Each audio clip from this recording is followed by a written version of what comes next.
everybody. I'm Ted DiBiase, the $1 Million Man, and everybody's got a price for lazy booking. Hey, this is your Olympic hero, Kurt Angle, and you're listening to Lazy Booking. No, it's true. It's damn true. Ho! Hey, folks, I'm WWE Hall of Famer Hacksaw Jim Duggan, and if you want to know what's going on in wrestling, check out Lazy Bookings. Ho!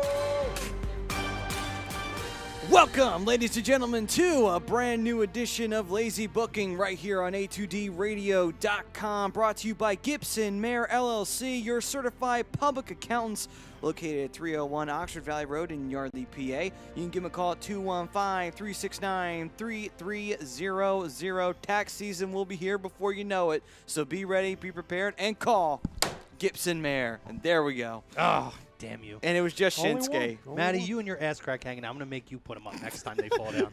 Hey, better Shinsuke than my cell phone. I learned that lesson a long time ago. True story. True story. Welcome, guys, to Lazy Booking live from the A2D Real Talk Studios. Mike Materacky joining the Ginger Gang. Maddie Sensuti, Chrome, Mr. Brodo, Ryan Brodo over on the ones and twos. The man on the other side of the glass. The man on the other side of the glass. And our Scanzano Sports poll question this week. Pretty big week. A lot went down, specifically with SmackDown 1000, so we thought we would go back and reflect on it. What was your favorite moment from SmackDown 1000? We have the return of Evolution, Truth TV with the McMahon family, the Cutting Edge with Becky and Charlotte, the return of Rey Mysterio. We also had a tag team title change, which we'll talk about. That surprised me.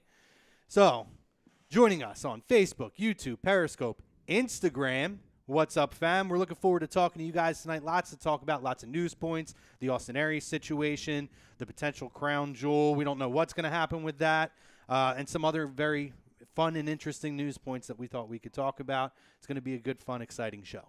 So, kicking it off, guys, what was your favorite moment from SmackDown 1000? I'm going to kick it off over here to my man on the right. All right, then. My favorite moment actually was the Cutting Edge. I liked it because, in a way, it not only furthered Becky's storyline with Charlotte. What I really liked about it was that the way Edge had the way he cut that promo, and he had talked about how he basically burnt every bridge he ever had to get to the top, and how it's lonely up there, and how he realized that that was not what he wanted to do, really, at the end of the day. Yeah, he wanted to be the best, but he sacrificed a lot to get to that point. I actually liked that. I thought that was a really good way of storytelling. Unfortunately, if it was the era where kayfabe was actually, still alive and well, that would have been even better than it is now. But it was still great for what it was, I thought. Yeah, no, it was a great segment. And with that segment, not only seeing Edge and give one of those classic passionate Edge promos that I loved so much. For me, Edge is a top 5 guy for me of all time. When you talk about total package, when you talk about a guy who kind of started from the bottom, built this incredible heel gimmick. I mean, he's arguably the best heel or top 2 or 3 heel of his generation for a good 6 to 8 year stretch. Absolutely. And he still got it, and he came in and not even that, just Becky's reaction to him. You're right, I don't like myself. I love myself. Don't disrespect the champ. Get out of my ring. Oh, man, it was so good.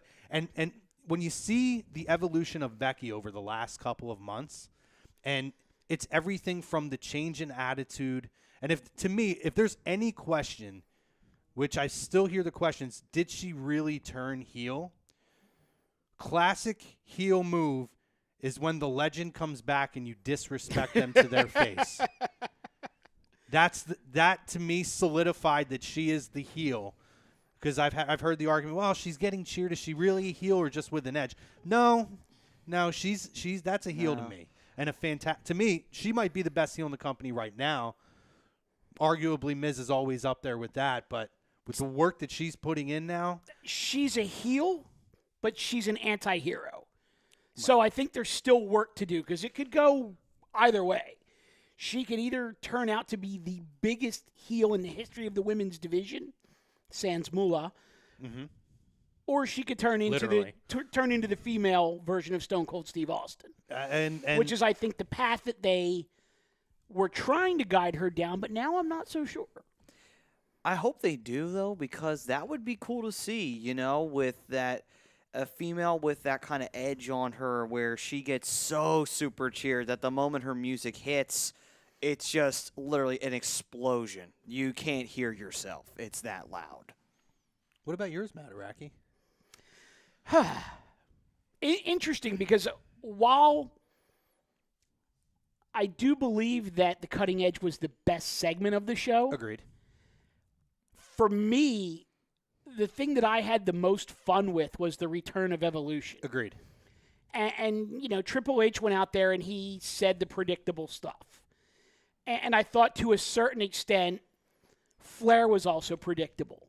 But when Randy Orton came out in the dress pants and the shirt with the vest, I was like, okay, so is Orton going to actually sort of revert back to the Evolution character, or is he going to stay in current character? Especially given that he was clean-shaven and everything like that. He just looked like an older version of the young Randy Orton from Evolution, which I believe was by design. Yeah. But he stayed in current character, which I thought was cool. And then when they handed the mic off to Batista, first of all, him telling Ric Flair to keep it in his pants may very well have been the funniest moment of the entire night. I agree. And then him planting the seeds with Triple H saying, "You've never beaten me." WrestleMania? I have a theory about that, absolutely. Could be. Yeah, I have a theory about that. And if not WrestleMania, maybe SummerSlam. Yeah, my theory with that, we've talked about, is The Rock going to come back? We don't know, because I think that there could be – we talked about how I believe the backup plan, if The Rock doesn't come back to work with Roman, will be a Shield triple threat. Now, I'm looking at it now is, are we going to get – we're going to get Batista and Triple H, I think. But if, say, Roman does come back, could it now be, instead of a Shield triple threat, they do an Evolution triple threat? Because Randy also taking that just a little shot at Batista there, left the door open that if they want to shift and find a place for Randy in a meaningful spot, we've never seen an Evolution triple threat. And I found that very interesting that they got Randy in to take that little dig there, but focused it mainly on Hunter and Batista. So I kind of look at it that they're leaving the door open because we know how the WrestleMania card can change on a dime. And I think that may be a backup plan to the backup plan, if you know what I'm saying. Could you get... Because they love their triple threat matches at WrestleMania. Oh, they do. Do you think... And this might be a little past its time right now, given age and health. But could you get a triple threat with Ric Flair as the special guest referee? I thought about that, but I can't see Rick flying around the ring with those three guys, especially with as big and kind of. I mean, Triple H is a very controlled guy, and Orton can be, but when Batista's in there, it's going to be a little bit unpredictable. Right.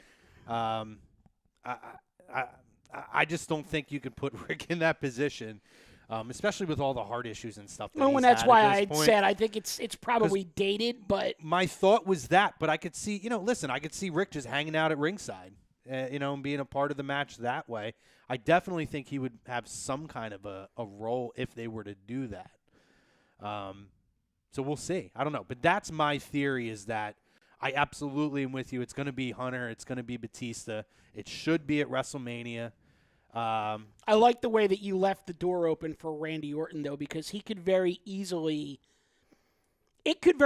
start out as a match just between Triple H and Batista and say, hey, wait a minute. Don't forget about me. Don't forget about me. I was there. I was in that segment. I have just as, Triple H, I have just as many credentials as you, and I already told you what I think about you. Yeah, I mean, listen, he could sit there and say, you guys ran down everybody's accolades. You talked about Hunter being a however many time champion. I'm a 13-time champion. Mm-hmm. You're going to have a match without a 13-time world champion in there? No, it's not going to work that way. I may have very well accomplished more in this industry than you have, Hunter, and roll it off that way.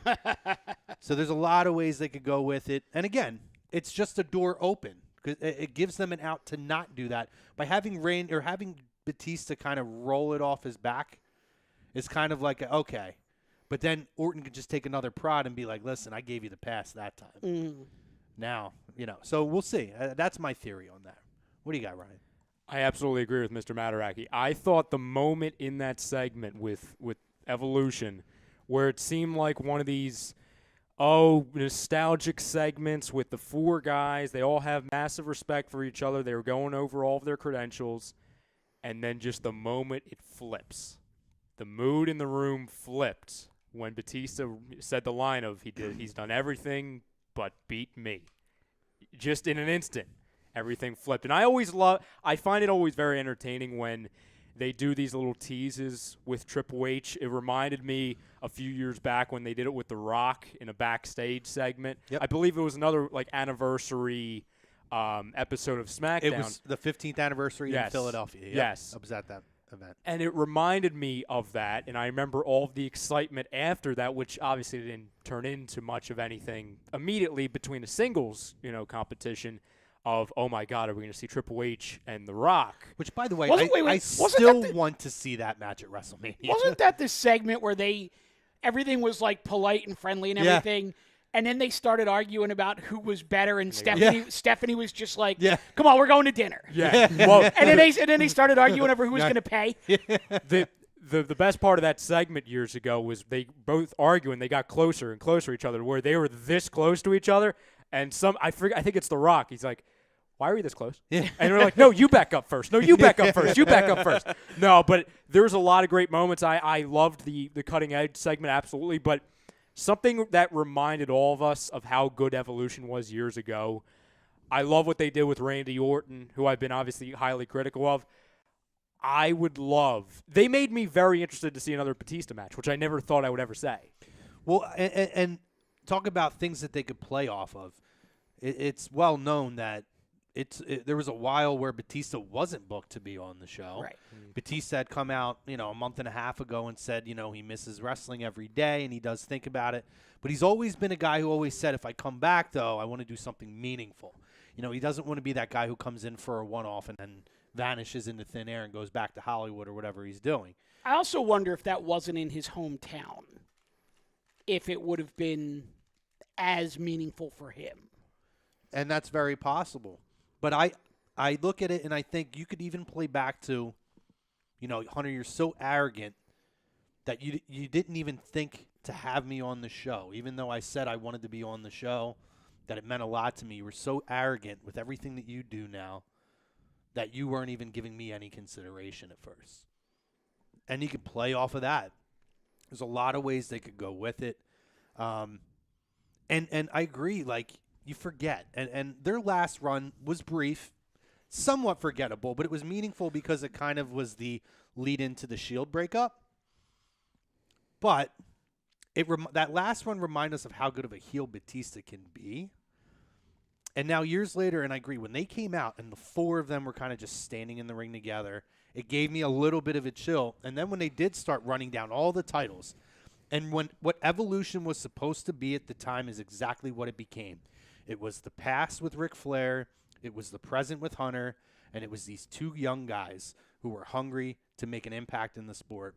And fast forward however many years, and they ran down how many titles these guys accomplished, how Batista was a huge part of SmackDown and building that brand, and Randy Orton, we know, is a huge part of the SmackDown brand, even currently. It just kind of was one of those moments you sat back and you're like, man, that group, I could almost put them close up to what the Horsemen was as a foursome. I marked out as soon as their music hit. Oh, it's great. Wasn't it great also that, and I forget which city they were in at the time, the last time Evolution came out as a unit, they were in the feud with the Shield years ago, and for some reason they didn't get a reaction. It was one of the most dead reactions I can remember. And for years and years, up until this moment the other night, it was depressing because I would always think, because I loved Evolution as a group years ago, and I always thought, man, if this is the last time we're going to see these four make that entrance, it's going to be with that. Yeah. So I'm glad they were able to do it when, in something this memorable. And let me say this about Batista, too. I'm a Marvel fan. I followed a lot of the Marvel movies.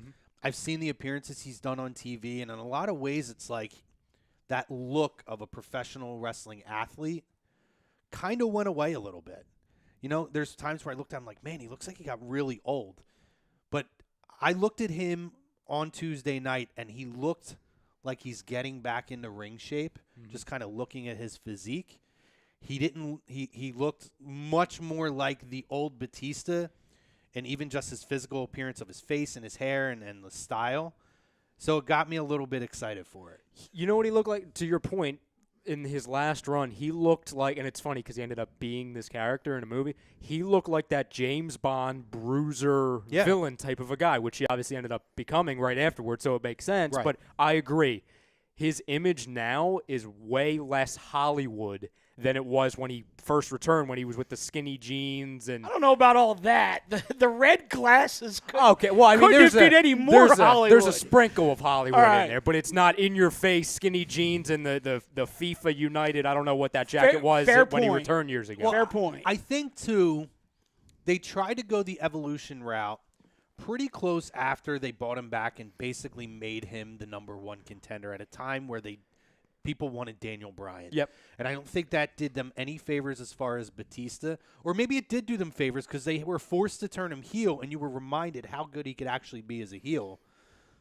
But as far as the evolution reunion at that point, I just think people were tuned out of what they were trying to do, anything with like Batista and Orton, because of what had happened leading into WrestleMania 30. True. So it didn't do them any favors at that point. Now, here's a question. Aside from the evolution moment, another moment that's not on this list, but I brought up to you, Chrome, before the show.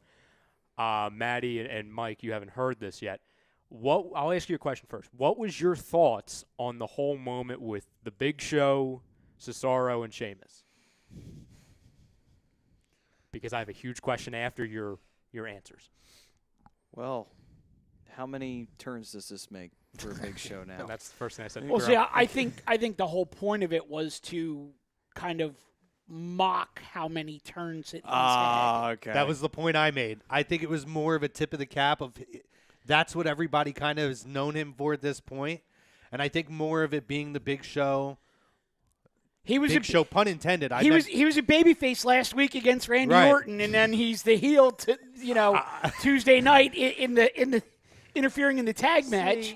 I guarantee you he's a babyface again next week. I almost felt like it was more of a tip of the cap of here's Big Show, as he always does on SmackDown, turning heel or turning face.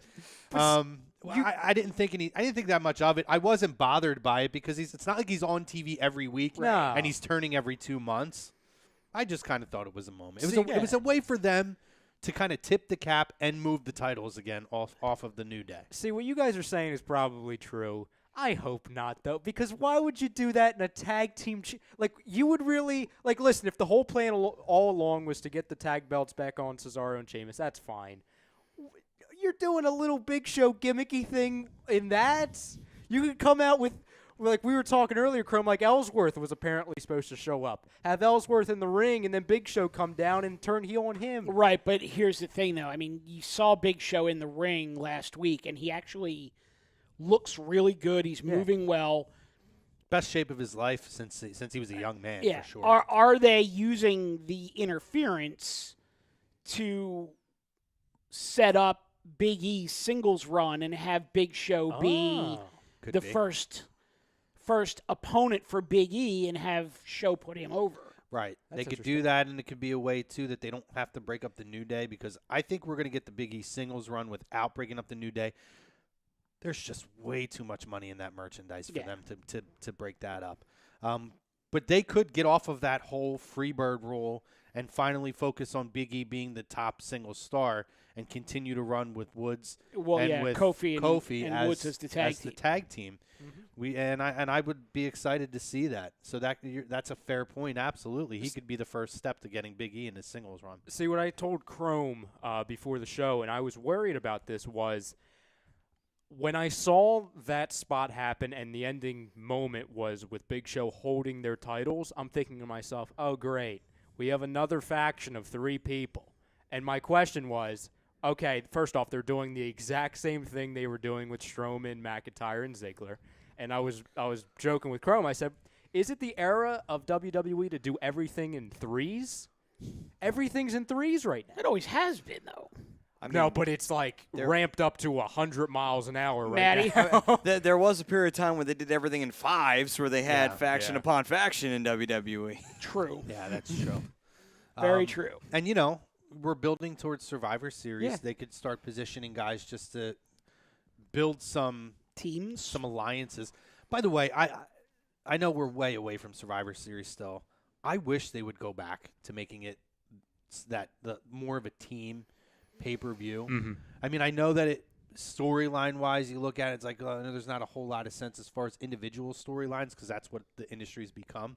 But, man, it was so much fun to see, like, random guys that you wouldn't see that often be on the same side. Oh, in no the interactions. question. And they would always get good feuds to come out of it when guys would bicker on the same team or something would happen on the other side. I wish that they would get back to that. Another good example of that was back in 2003. First time John Cena really turned babyface was in a Survivor Series team where he was on Angle's team against Brock Lesnar's. Yep. And that set that in motion to eventually become what it became. All right, couple comments here on the Facebook. Robert Velavis, he says, SmackDown 1000 was horrible. I totally disagree with that. I thought it was actually a pretty damn good show. Well, Mr. Valivas is like Robbie Negadelphia. So okay. Andy Ritter says, cutting edge, hands down. Becky is the best thing in WWE today. I agree with that. Derek Savage says, I like the new Becky Lynch. Frank says, hey, yo, sorry to bother you at work. Didn't see SmackDown 1000.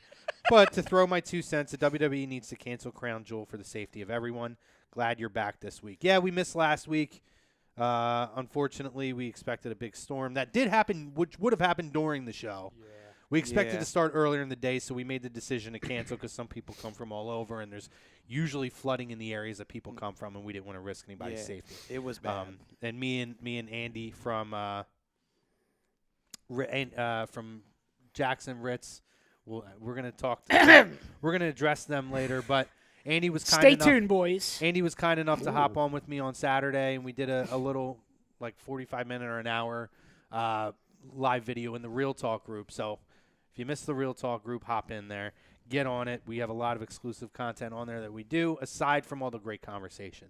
David Roska chimes in. Hello. What's up, Roska? He says, what's up, boys? Not much. Wait, should we tell Roska that he did get a mention on Roska. Monday night at Raw? Yeah. And he says they better bring Taz back. We had our own little Rosca when Trish and Lita came out, Yeah. and we both looked at each other and said that too Rosca may be dabbling. involved in some degree of self-pleasure at the moment. Andy Ritter says that DX shirt is so clean. I'm jealous. Thank you, sir. Appreciate it. I was saying to Mike, me and Mike went to Raw together. It was in Philadelphia, and I had said to Mike, we were sitting there, I'm like, 2018, I'm wearing the brand new DX shirt, and Trish and Lita are headlining a segment on Raw. And I don't know if it's 2005 or 2018, but I'm not upset about it. I'm pretty happy about it. I will say my biggest disappointment of the two shows was the fact that DX was not there. Yeah. I did dig the old school vignettes with DX Yes. and The Undertaker and Kane. What? But when I later saw what Triple H's travel schedule was over the last 2 weeks and learned that it just wasn't going to be a reality for him or Shawn to be there. And I get got it. it. I get it, but I think you had to have the brother. I like the vignette. Yeah.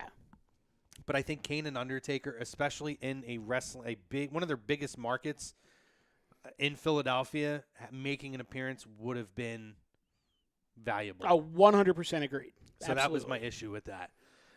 David Rosca says, Batista said to Rick, keep that thing in your pants. That was a great moment. I thought it was a breaking story. NFL's What? app just sent a thing. It says Mariucci made a comment, send Bell to Philly. I thought it was saying sending Bell to Philly. I was like, what? You would have seen me start running Oh, around. my God. I would have knocked us Did off you the see me air. just stop talking? I'm like, wait, what? All the cameras would be on the floor. The entire studio would be The destructive. guys have, yeah. Matt, If do there's you have any the breaking news, do you have the YouTube or? we'll get to it. I'm running Actually, down. because I still have problems with my laptop. I got it. We'll get Yeah. to the YouTube in a minute. Let me run these down, a couple more. Rob Povia chimes in. What up, boys? SmackDown 1000 was awesome. My favorite moment was the return of Evolution. Even though they were really a Raw faction, I can't read the rest if there was anything after that, but totally get what you're saying. Tom Arnone, no clue. Have a great show, boys. Andy Ritter says, Dogs of War versus the Giant Bar at Survivor Series. Book it. Andy Ritter says, Ellsworth was shown in a .com exclusive that aired after the show. Ah, so there you go. So we There's were the talking about, appearance. well, me and Andy had talked about, and me and you had kind of had a conversation before we went on the air. Ellsworth was on Bound for Glory on Sunday, and it was reported that he was expected to make an appearance on SmackDown 1000. I wonder if maybe there was a time constraint and that maybe that he was the who got cut. The thing I had heard, not to get too deep into it, was that Ellsworth's appearance, because the reason why it was so surprising to a lot of people was, oh, wait, he was just on TNA programming a couple days before that. Apparently, his appearance was originally scheduled to be like almost like a PR move to show the hardcore fans that, oh, wait, TNA and WWE are talking. Because years ago, that would be impossible for a superstar to jump that quickly between those two companies. Yeah, and there was an article that I had read that gave more detail on that meeting that we had discussed weeks ago, which I'll dive into that a little bit later. But it would have made sense with what was stated from Scott D'Amore in that article. Yes. Well, I think the element here that a lot of people are not getting, though, is that SmackDown 1000's in Washington, D.C., Ellsworth is from Baltimore, so he's literally 45 minutes away. Yeah. And if we think about how Ellsworth came to be, he was enhancement talent. Yep. And enhancement talent were always used regionally. So how great would it have been? I mean, hell, this week they used ECWA guys as the security for Ronda Rousey. Mm-hmm. So how great would it have been if Ellsworth would have just come out on SmackDown Live to no fanfare whatsoever and done a job again on SmackDown 1000, basically the way he was introduced to WWE in the first place. That would have been really funny. It also would have been a big shot at Impact because a guy who was just on their pay-per-view on Sunday night was being totally jobbed out on WWE program. Great point. Well, in fairness, he was also pretty much jobbed out on Impact. Apparently he did not get a good reaction at all. People were not happy. I will say this. I ordered Bound for Glory. I don't know what made me do it. I was sitting home on a Sunday night. There was a great football game on. I watched the football game on the iPad, but for some reason I wanted to watch the pay-per-view, and I'm glad that I did. Because you're a wrestling nerd. No, but it's the because first the time. Eagles weren't on. It's the first time in over 10 years that I have spent money on a TNA or an Impact pay-per-view. Well, maybe like 8 or 9. But it was worth it. Top to bottom, the card, the match quality, and the way it was executed, it was actually a pretty good event. And then, obviously, the controversy, which we'll address at the end a little bit later in the show. It's almost like it's like that curiosity of, okay, I remember seeing their pay-per-views back in the day, and I remember that at times they could be pretty boring. Are they better now? Like that curiosity kind of starts to come to you, and then you're like, all right, why the hell not? And then you see it, and you're like, okay, then. Well, I think that Impact now has they're not trying to put WWE out of business. They're not trying to be necessarily direct competition. And again, that was also what I had read to Ryan, some of D'Amore's comments. I'll probably touch on that later, actually, since it seems to be pretty relevant to our conversation. But it showed that, and you see how they work with Lucha Underground. They're working with Ring of Honor. The wrestling landscape is opening up a little bit now to where you can have a working relationship. You don't have to be direct competition. People are realizing that the product that WWE puts out isn't everything that pro wrestling is. There's a different style to put out there for your product. Ring of Honor is different. Impact, Lucha Underground, NJPW. CZW, even locally, those kinds of things. NJPW, Evolve, all those things are different. And they're finding out now that you can work together and kind of, it's going to sound like almost like I'm talking like Trump, like make the wrestling industry kind of great again. Like, you know what I mean? It sounds pretty cheesy, but it's true. Like they're bringing it back up. It's on an upswing right now. The emergence of New Japan has in this country has really made the professional wrestling industry start to soar again. Well, let me just throw one thing out here, though. Where was the pay-per-view emanating from? You're talking about Yeah, Impact. Bound for Glory? Yeah, Impact New on York. Sunday night. New York City. It's a Melrose Ballroom in Queens, New York. Right. If you want to breathe life into your business, into your show, you book a hot card and you do it in New York City.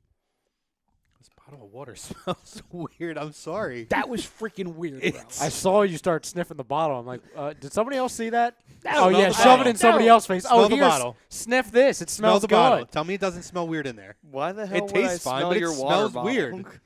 Such a weird sentence. Smell my water bottle. This is like a weird wrestling vignette. I don't know why it smells weird. Should I drop the Velveteen Dream theme song right now? I'm going to make make it you, even by weirder? the end of this show, somebody is going to smell the inside of this bottle. This is like Debo from Friday. Hey, it's Roscoe, sad part is we drink- might need you. Drinking There these. There could be like a parasite in here that I'm like drinking. I'm like, Oh it's my fine. God. It tastes fine. I'll drink it. It stinks every time I smell it or I drink it, but I didn't mean to cut you off. I was really thrown by the smell of the bottle. No, I'm good. I made my point. I'm done. I'm done with you. You're dead to me. It smells like wet clothes. It's Materacky weird. was here until that water bottle I hope, comment. I hope there's not mold in there. I'm still Jesus. here. When did you buy the water bottle? Just take a minute. Today. I bought it on the way here. Well, sounds like you need to make a phone call. Well, see, here's the thing. You're drinking Core. Brodo and I, boom, are drinking Core. I know we should sponsor. And they we're should sponsor fine. us. Yeah, let me smell more. You're the problem. Smell the inside of your. Does it smell weird? It smells delightful. Then you have to smell the It inside of my smells bottle. delectable. You're gonna have to smell the inside of my bottle. I'm okay. I'm Not over smelling here. the inside of your anything. I'm on the other side of the glass. I'm fine. Yeah. So we'll smell bottles later. Jason Conklin says the animal's back. I hope. I definitely think that he'll be coming back and doing something. Luis O. Gonzalez says Batista, when he told Triple H haven't defeated him, it was 100% awesome. Yes, yes, yes. Andy says there had to be time constraints because so many people got off television entrances, which I would agree. Tells me that probably they had segments that ran too long. I would say the cutting edge was a little bit of a lengthy segment. And it was pretty clear it took Batista a little bit to get into his groove. And I think that probably pushed a few I actually things think back. that ran very long. I think it ran very, very long, probably much longer Because than you they could tell by the expected. look on Triple H's face that He's it like, seemed like Flair and Batista both took way longer than Yeah. Let me he ask wanted you, them to. on that topic. Let me ask you guys this because I've always wondered this for SmackDown with these special episodes. why does it smell so weird? That wasn't my question, but that is a good question. Because Raw always used to do this before they went 3 hours all the time. They used to do special airings of, they used to call them the super shows or, these special airings. Why doesn't SmackDown ever do that for SmackDown 1000, 15th anniversary to where they go 3 hours? I think it depends Because on they did it with You mean Raw like for like years. a special 3 hour Yeah, SmackDown? just you so mean? they can fit more in, Well, so they're not rushed with these type of segments. Well, for one thing, right now the USA Network is running the 10-episode series of The Purge, which is doing very well. okay, And that runs at 10 And that o'clock runs on at Tuesday 10 nights. o'clock. So I don't think they're going to move that, especially on a show that's like a limited time, thing. Mm-hmm. It's not something that's going to be like a continued series next season. So that, to me, alone was probably enough reason for them with how well that show's doing. But I agree. I mean, it would have been nice to have them do a little longer show for this. why wouldn't they go an hour earlier? Why wouldn't they start earlier? What's going on before that? I don't thought know. It's Modern Family. I don't. I was going to say I thought it was Modern Family. Just reruns. But I don't know contractually what they have going on as far as, they have the leeway with Raw, but SmackDown seems to be on a very stringent time it's the B frame. show. Yeah. That's why you never – it's a live show, but it never runs over. I think one Yeah. episode since they've gone live on USA Network, they ran 1 minute over that I'm aware of. Okay. So they obviously clearly have some time constraints on that show. All right. I don't think they would ever start early just for the sole case that they wouldn't want to start before 5 p.m. on the West Coast. There you That's go. also Good point. call. Good point. I mean, and that's really it in terms of starting earlier. I think if Although it was, it doesn't air live on the West Coast. No, but there's spoilers. Well, yeah, that's true. But I guess. So Yeah, no, that's a fair point. Mm-hmm. And Jason Conklin asks us, do you think Cody is ever coming back to WWE? No. Yes.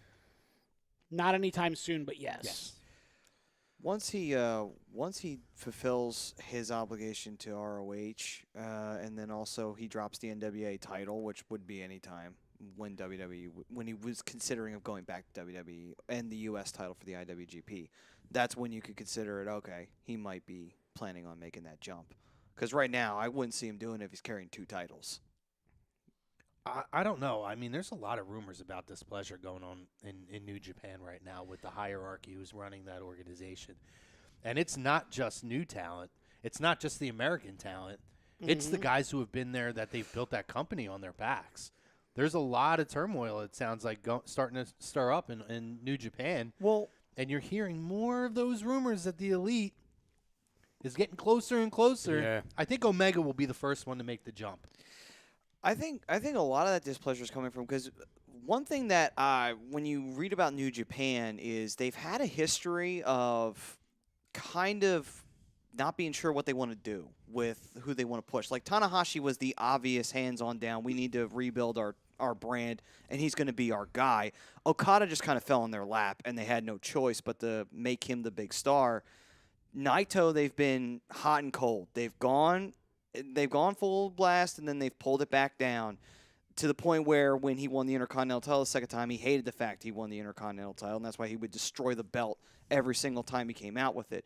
So NJPW has a history, even with their Japanese talent, of either going halfway and not going full in, and it's been kind of strange with how they've been booking everything recently, to say the least. Well, from everything that I have read and the couple of interviews that I've seen, and when I say they, it's the talent in general. They're not pleased with the new leadership. The Japanese stars are not happy that it is a non-Japanese head of the company now. The non-Japanese superstars are not pleased with the new rules and regulations that he has put in place because they come to New Japan to have the handcuffs taken off. To allow their creativity to right, grow. and now he is very slowly putting handcuffs on them. And it sounds like there's just no one there, maybe other than Jay White, who's happy right now. Yeah. No, I would agree. And you know, the restrictions being put into place is a huge deal because you've seen guys like AJ Styles go over there and reinvent themselves to the point where when they come back over to the States, they're a monster superstar at this point. They've created such a name for themselves. You're seeing it with Cody. You're seeing it with Omega. But part of that was them having that ability to say, hey, you guys wouldn't give me that kind of creative freedom to show what I can do. I'll go over there and I'll build my name on my own. Look at a guy like a Juice Robinson right now, how well he's doing. He was ultimate jobber in NXT as CJ Parker, and now look at what he's doing. Do you guys think there's any chance at all? And it kind of relates, but do you think there's any chance at all that Cody drops the belt back at NWA 70? I mean, it could. That might be an indication to me that he might be close to coming back, though. Well, and the reason that I ask is that it's a 2 out of 3 falls match. So I'm wondering, let's say it goes 3 falls. Right. And Aldis wins 2 falls to 1. Cody could then very easily come back and say, well, I beat you in a fall. You beat me 2 out of 3. Well, as far as I'm concerned, we're now tied 2-2. Right. And set it up for a rubber match, so to speak. Sure. And if we're being completely honest about it, none of Dusty's title reigns were all that long. So does Cody follow suit in the sense that he's won the NWA title, but he doesn't necessarily need to hold it that long to carry out the Rhodes legacy? It depends really what the NWA wants to do. You know, if the NWA, if he's not planning on coming back to WWE soon and they know he's not, they may want to keep the belt on him for brand reasons. Listen, just because of notoriety that Cody is Cody, they may just keep the world title on him for the fact of, hey, Cody Rhodes is our world champion, and people could say, oh, the NWA title means something, I think, again. I think Cody has a lot of his father in him in that he has that drive to be a difference maker, an influencer in the industry. And you've seen what he's done since he left WWE. And we talked about it, and I'm sure we'll touch on it later. He put that tweet out. Let me find that tweet that he put out. I think I showed it to you when we were at Raw, right? Mm-hmm. Actually, I have a screenshot of it. But he was talking in regards to the talent being sent over to New Japan, or I'm sorry, to Saudi Arabia. Mm-hmm. And in the tweet, he put out, and this was on the 15th, he put out, wrestlers have never been more talented and responsible. The people in charge of wrestlers have never been more clueless and irresponsible. We need to band together. To me, that's one of those things where this could be the guy to finally lead the charge between what's going on in New Japan, what's going on with the Saudi Arabia situation, to finally create a wrestling union and leave his mark just as big as his father did. Cody is an influencer. Guys listen to Cody. You could say what you want about Omega. To me, Cody's the biggest name outside of the WWE in the wrestling world today. So if he drops that title, that's more of an indication to me that he may be closer to coming back. Because other than that, I don't see one more match with Magnus or Nick Aldis right. being that much more beneficial as opposed to having Cody be the guy to carry your NWA prestigious title. And that's fair. I just am of the opinion that he has now set the table for himself in such a way that he doesn't need a title to be that influencer. That's all. And that's a fair point. But the NWA needs to have that title on somebody. And somebody not named Tim Storm. Yeah. I There's no better guy than Cody Rhodes right now. Yeah, I mean, it's the only you couldn't go wrong if you put it on Cody, or if you had him available to put it on Omega, but you didn't have Omega, so might as well put it on Cody. To me, that would make sense. And also, Billy Corgan is now in charge of the NWA, so I'm pretty sure he wants to try and get that brand to be a little bit more recognizable than it has been over the past 5 years. Yeah. Oh, he wouldn't have bought it if he didn't plan to do something sizable with it. We got about 10 minutes. We got about 15 minutes before we take our break. I don't want to go through this first half without talking about the Ronda Rousey promo from Monday Night Raw. Ringside News reporting that she wrote it herself. She wrote it herself, which to me tells a lot because the best stuff that people come up with is their own stuff. And it's easy to be passionate and convey that passion when it's something you've created. To me, easily, hands down, Ronda's absolute best moment on the mic. One of her best moments, period, since she's been in the WWE or in the professional wrestling industry. Fire. I mean, absolute fire. And kudos to the Bellas for allowing, I mean, that's clearly a worked shoot, allowing a lot of what you would call dirty laundry to be aired out high and dry. I'm a little concerned about Ryan's face over there. Oh, okay. Okay. Well, the Flyers are pissing me off too, so we're kind of equal right now. But So we got one watching the Sixers, one watching the Flyers, and at least you and I are doing a fucking wrestling show over here. You're also off your headset, jabroni. But I'm multitasking. And I'm worried about a smelly bottle over here. Mike, you're the only one who's got nothing going on. Because I'm committed. Or I'm going to be committed, one or the other. Smell this. I might be committed after I drink this shit more. A couple more sniffs of this bottle. So this is the last edition of Lazy Booking here on A2T Radio. Listen, Ronda was so good this week, and it's amazing to see with all the negativity that she came into, all of the pushback of Ronda coming in and why do we need to have her here? She's not, the wrestling purists. That's why. She's a big money name and creating memorable moments. And she's just getting better and better every week. She has become an attraction that transcends a lot. And I was really impressed with it. And I thought that the Bellas in this segment with her were fantastic as well. To me, it was my favorite moment of Raw. That was actually, that was the highlight of the night, really, for the most part, because other than that, what other really significant things happened? Practice. We talking practice? Practice. Practice. Practice? Practice.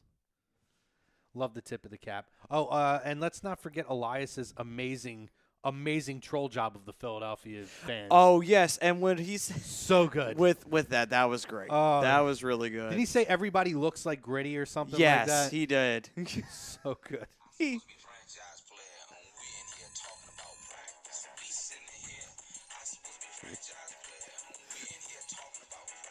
Practice. It's a song about practice. Practice. This is AI. Practice. Well, I know it's AI. It's a song about It's a practice. song about practice. I hear that. Not a game. Not a game. But practice. Practice. Which I enjoyed that segment too. But But I think it went on a bit long, It but did. it was definitely a cool nod.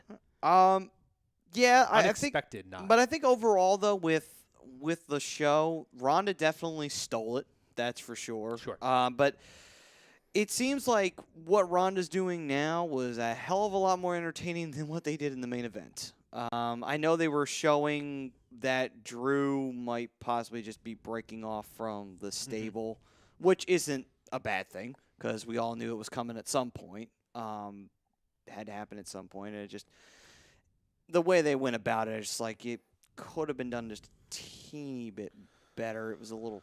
I will say this. I did enjoy the end of the women's tag match. And I actually, I said to Chrome as we were sitting there, I said, watch this. And I pretty much called the aftermath of the match. Me and Mike booked that show. We pretty much did on the fly.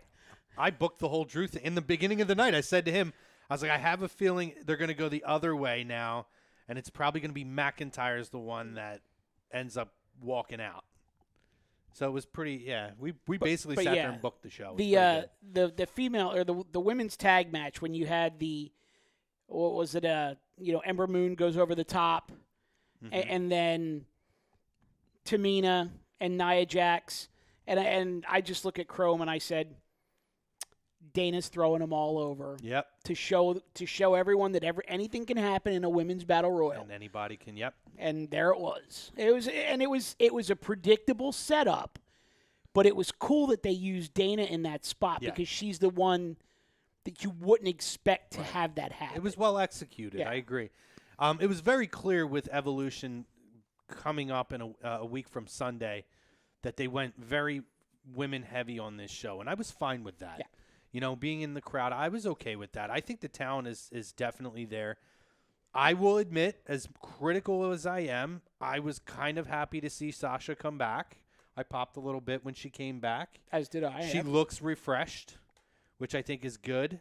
And we had talked about it, Ryan and me, earlier. I think that, it took an injury, but they were finally able to get away from that Sasha Bailey nonsense that was going on. Now, if they want to go back to it a year from now, I'm fine with it, but they have to get away from that for a while. I popped for the Bailey Finn Balor entrance. You did, yeah. I did.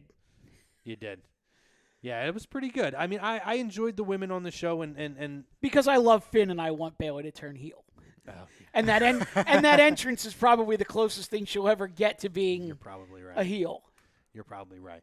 But I agree that I thought it was a much more entertaining show than most people thought, and it sounded like a lot of people weren't thrilled that it was so women heavy, which shows me how some people can be so, behind on the times and not understand what they're building right now. I love what they're doing with McIntyre to where it's so obvious that they're protecting him for a reason, and we've talked about it before to where they should be doing this with a lot more people, especially that they bring up, and it shows how much stock they still have in him. I mean, he's come out on top, or he's been thrown out of the ring so he doesn't get pinned. I mean, they've protected him more than, honestly, they're champions.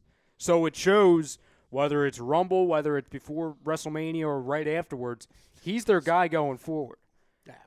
I got to tell, while you're on the water bottle thing, I wish I took a screenshot of it. When you were sitting there clutching the water bottle, you know what it looked identical to? When Paul Bearer used to clutch the urn. He was literally sitting there just holding it. I'm like, oh my God, is that the urn? See, and it's funny because It smells like death in here, so it could be. You know, talking about the segments on Monday night, two of the segments that I actually thought were more underrated. I actually liked the Apollo Cruz appearance without Titus. Mm-hmm. Great. And everything he said was kind of shootish. Best mic work he's done. Absolutely. And for a guy who didn't have a lot of confidence behind a lot of his promos that he did, unless it was something goofy with Titus to where he was more of a supporting actor to the lead actor, I thought he was fantastic. I hope that this is a sign of things to come for him. And I also like the Lashley Leo Rush segment, or Leo Rush.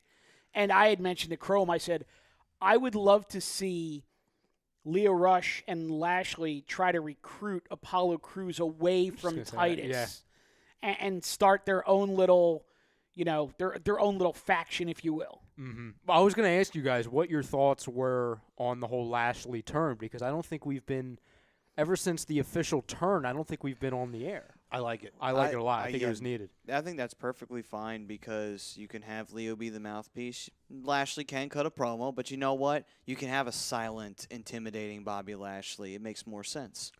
Listen, we've seen Brock. Brock can cut promos. Yeah. But he talks when it's necessary, and Paul Heyman does the talking for him. Why can't this be the next coming of it? Now, I like Leo.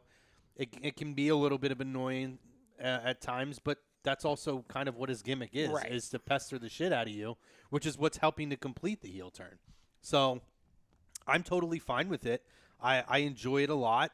I like Lashley's kind of posing in the middle of the ring, and it's almost very narcissist, Lex Luger-ish, kind of hitting a move and then show him what you got, Lashley, biggest man. Yeah, I mean, and he is.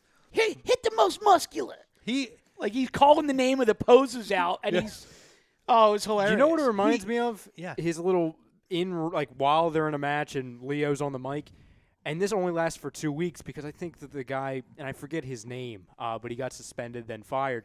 Remember when the primetime players originally debuted and their manager who had the headset mic, I forget his name. Do you guys know who I'm referring? Yeah. I know exactly what you're talking about. I can't remember. He used his to do name, the though. exact same thing with when they were in those matches. He said something stupid and he got fired pretty quick. Yeah. It was a shame because he was entertaining, but it lasted 2 weeks. Yeah. I'll find that. I'll find his name. But what I had said to Mike, which I don't know if you guys picked up on, what I love about Leo, it's like the little nuances. Like he has that laugh. It's like two chuckles, almost sounds like Goofy, where he's like, "Go ahead, Lashley, show him what you got." yeah, hit that pose, Lashley. Like I love it, and it's the same thing every time, but it's so annoying, and I could see why people would hate it. But I love it. I mean, Mike will tell you, I was one of probably 15 people in the arena standing up and cheering for Lashley. Abraham Washington. Yes, yes. AW, good old AW. Why? How can I forget that name? My God. So our two that's most famous awesome. presidents in the country's history, Abraham Washington.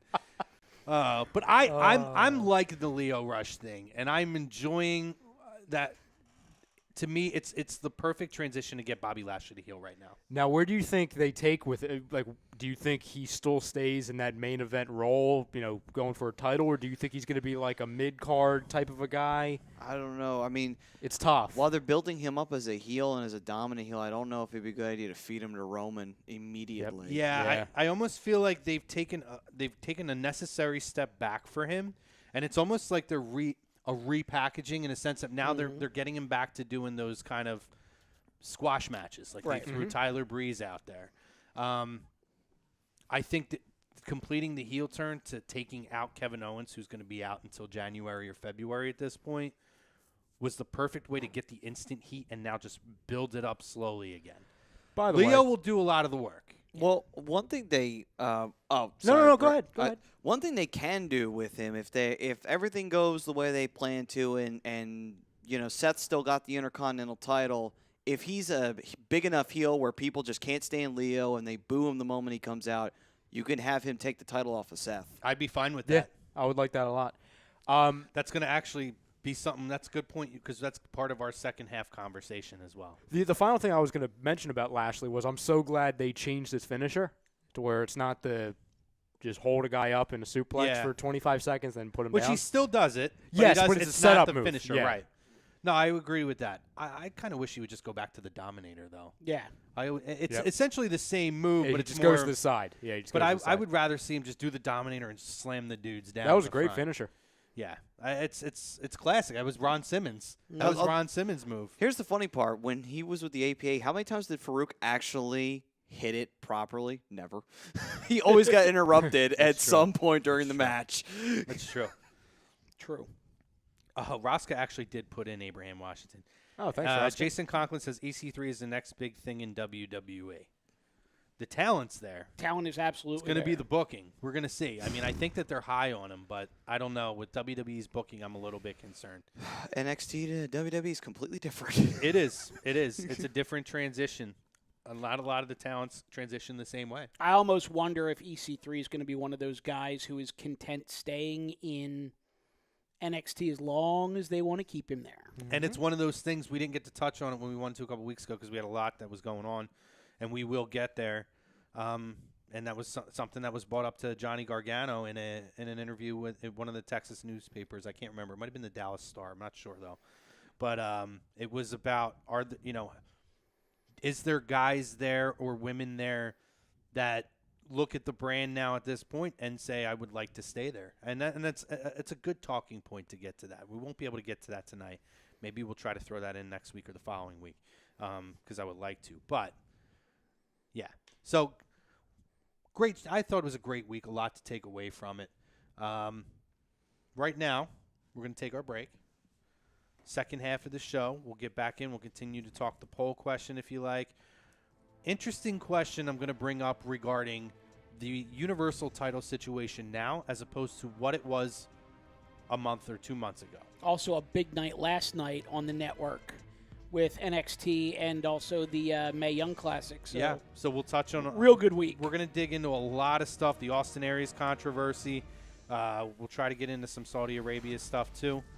So, Matty, give us a read here, pal. All right, then. Well, this first portion of Lazy Booking was brought to you by Scanzano Sports Center, located at 5 Carnegie Plaza in Cherry Hill, New Jersey. You can give them a call at 856-889-3434 or visit them on the web at www.scanzanosports.com. All right. Guys, switch over to the YouTube. The link's at the top. We'll post it in the comments.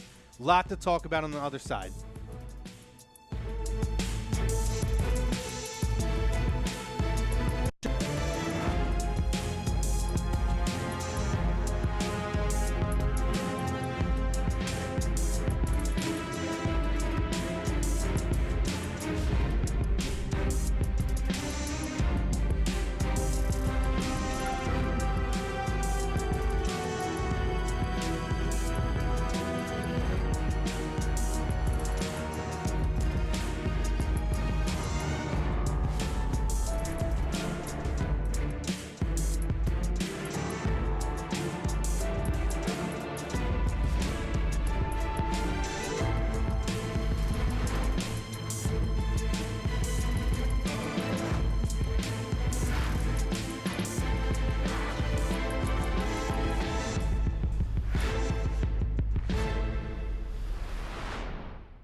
Tom and Mike, AM in the PM, is brought to you by Gibson Mayer, LLC, certified public accountants. Gibson Mayer, located in Yardley, PA, is a leading accounting and business consulting firm with a proven track record of handling critical issues with expertise across many different industries, including construction, distribution, hospitality, manufacturing, real estate, service trades, merchandising, professional services, and professional athletes. Give them a call at 215-369-3300. That's 215-369-3300. Your initial consultation is always free, and if you tell them that Mike from Tom and Mike AM in the PM sent you, you'll receive 15% off all income tax services completed by February 15th. That's Gibson Mayer, LLC, certified public accountants. 215-369-3300. Or visit them on the web at www.gibsonmayer.com. That's www.gibsonmayer.com.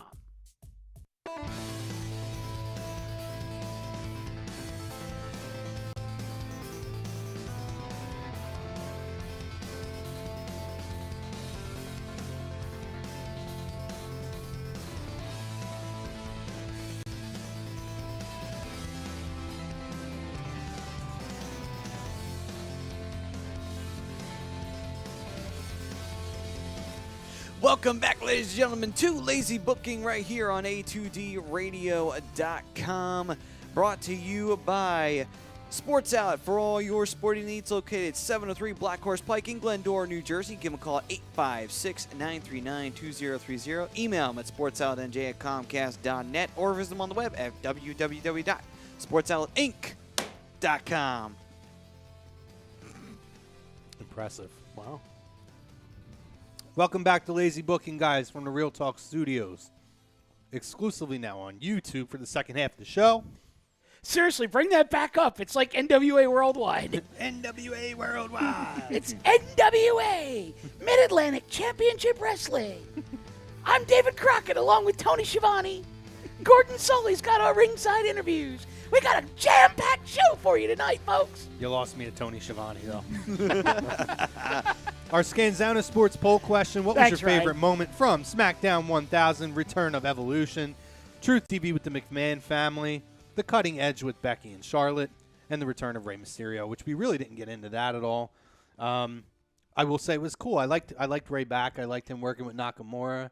I'm happy to see that they're going to put him in the whatever. What's the name of that match? The World Cup. the World Whatever. Cup. The greatest of all time. Yeah. What is that? Is that Greatest like in a the world or whatever. I don't know. I don't know. If that's the actual trophy, they actually stole it from a soccer league. It's That's the something. funny It's part. something It's like that the freaking Saudi Arabian prince made up. Is it like a six-way or something? Like, what is it? Are we still talking wrestling over here? No, you don't. You understand? I digress. I'm glad you picked up on that. I just also like to report Six-pack challenge. Excuse me. first, and it could be. Actually, I thought it was 8 guys, and it was like an actual tournament. Yeah, I think it's a Oh, tournament. okay.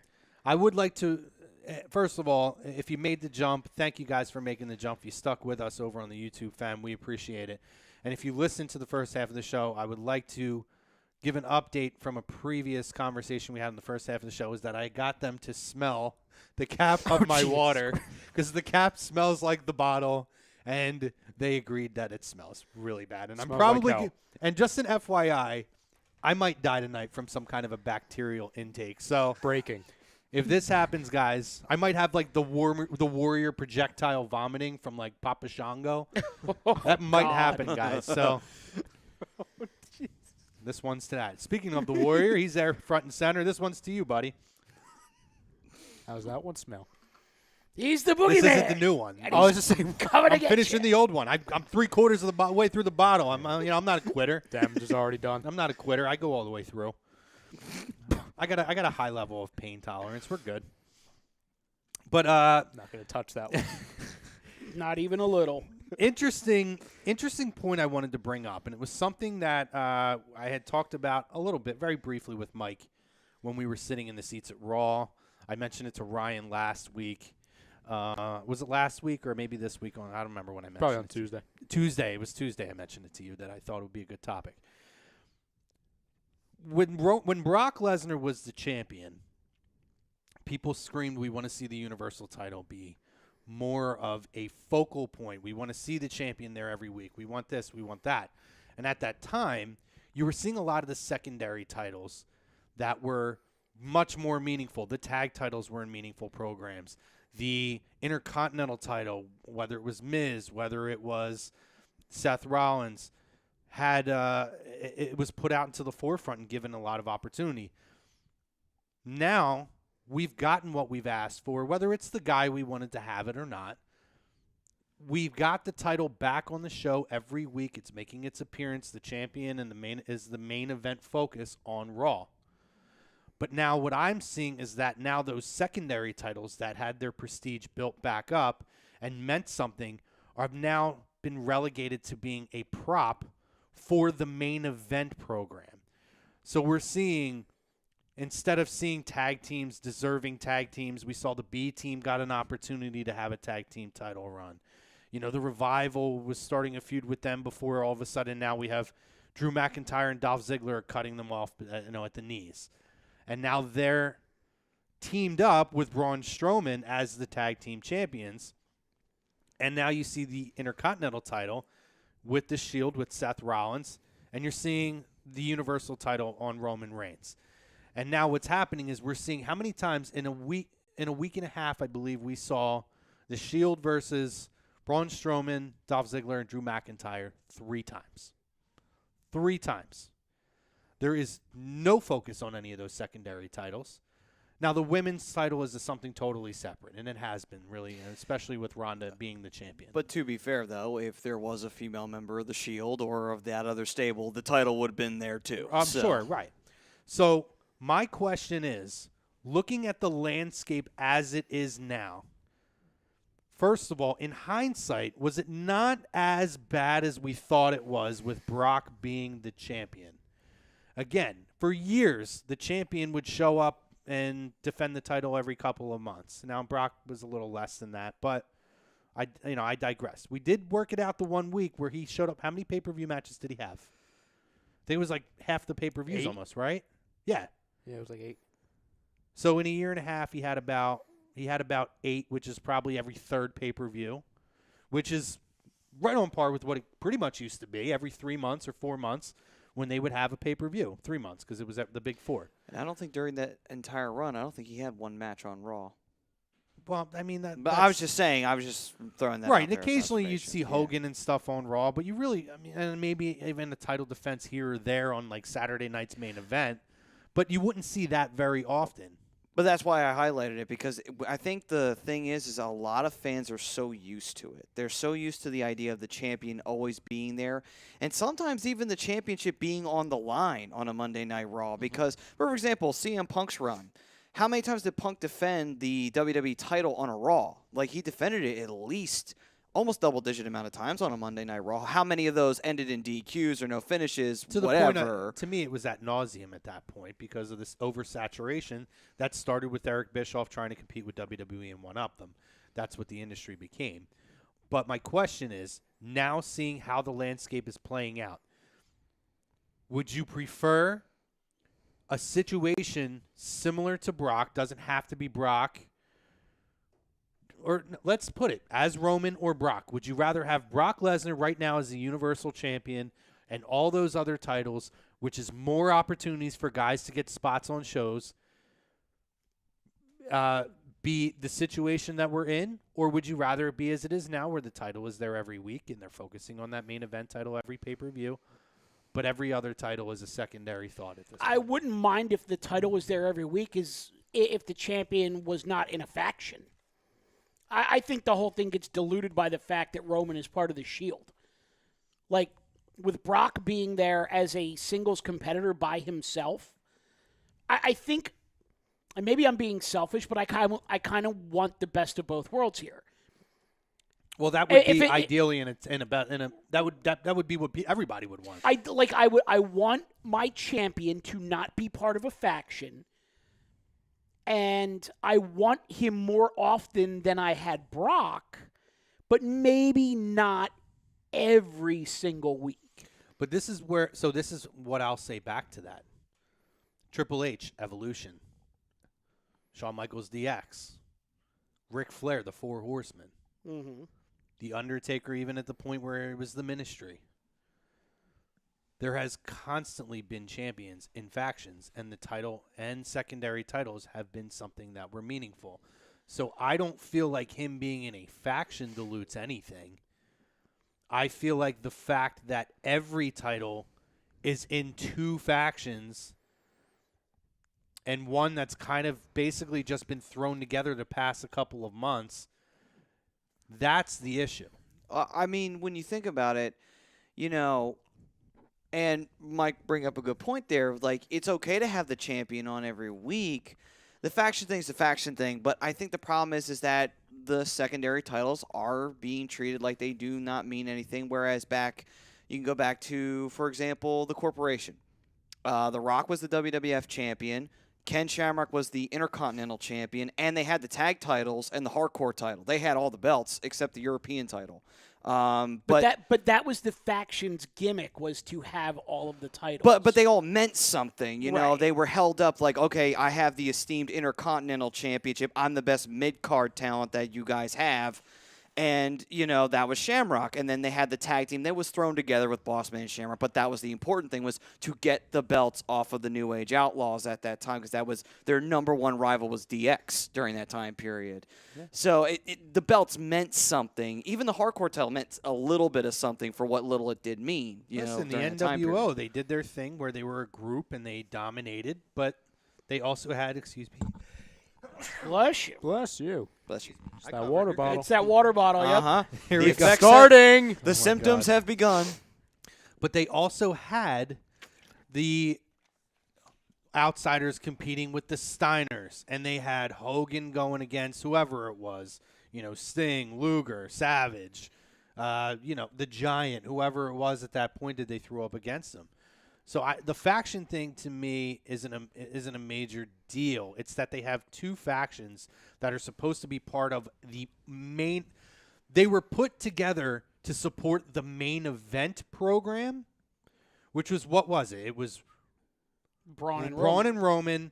The Shield came out to basically defend Roman when Braun was crushing him.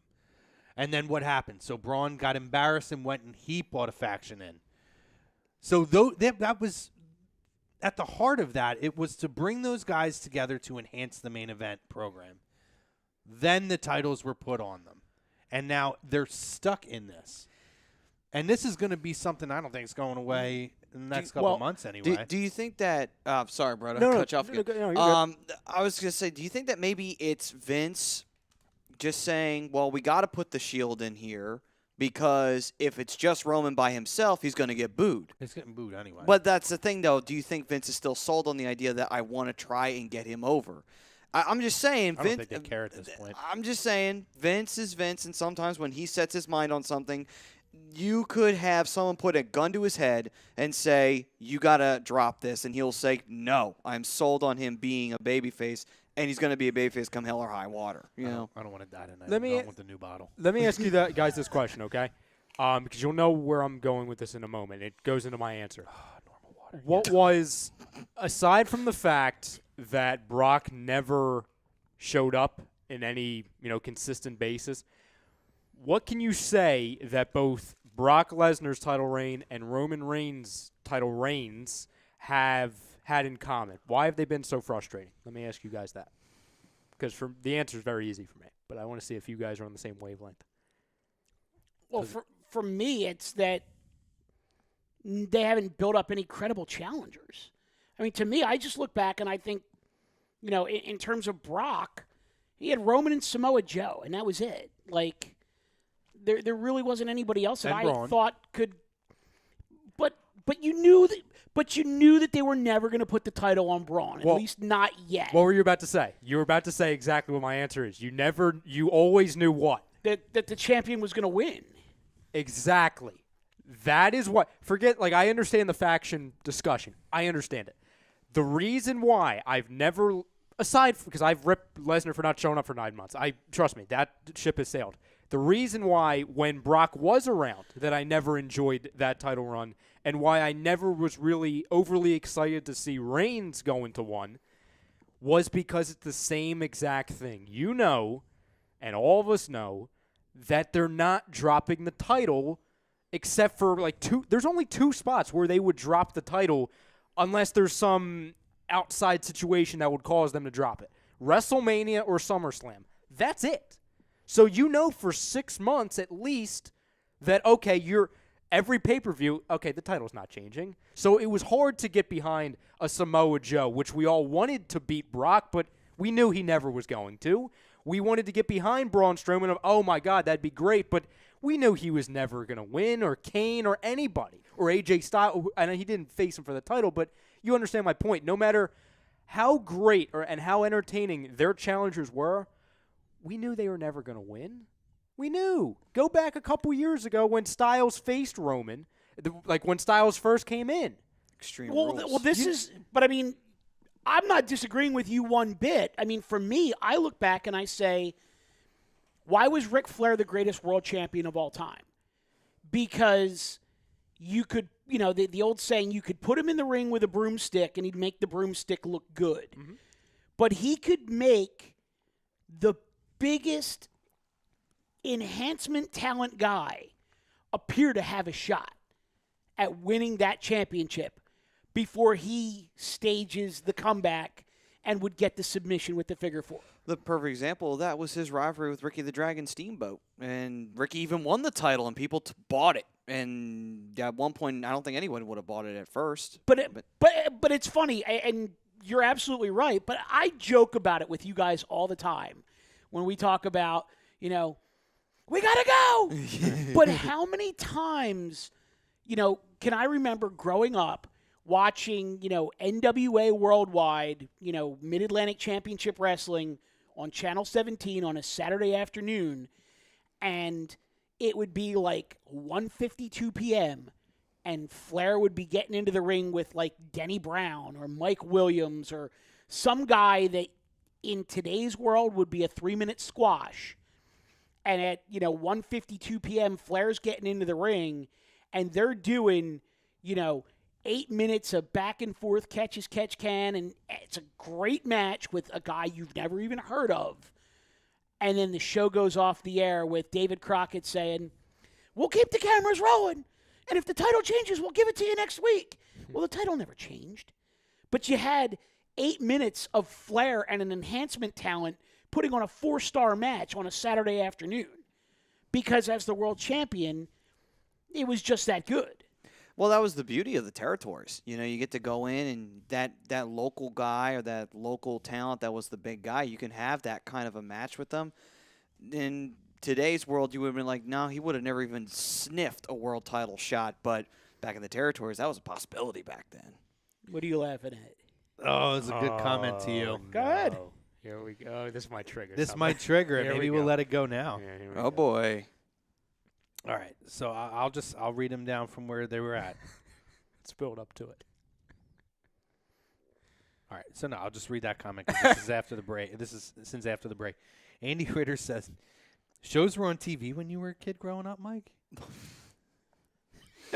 Shall it begin?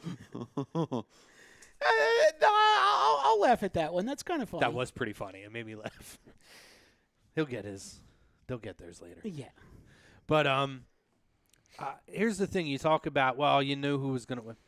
Hogan's whole career was you knew Hogan was going to win. And he would hold the title for years and years. And they would build up guys that, you believe that they'd have a few guys that you believe would have a shot. Savage and, I guess, Slaughter at one point. But in the end, you knew Hogan was going to win. It's no different than anything else, which is why I don't buy the whole, that's what's holding these guys down now. I just think it's a different world with social media, and everybody has so much access that, they learn more about these people, and they fall in love with somebody, and if they're not getting their guy over now, they're done with it. They don't let the story carry itself. So to me, I look at the question of quality of television, quality of matches, and the ability to give more guys opportunities. As it is right now, I would take Brock Lesnar back as champion and rather see those guys who were competing in those hot matches with Seth and with Miz for the Intercontinental title, where Finn Balor was getting a main event spot on Raw, and different guys, or Kevin Owens, and then go back to where the tag team titles meant something, where you were able to actually build something with guys who deserved it, who have paid their dues in Bo Dallas and McGillicuddy. I can't even remember. Curtis Axel now. Jesus. The water's killing me, guys. I might be dying a slow death.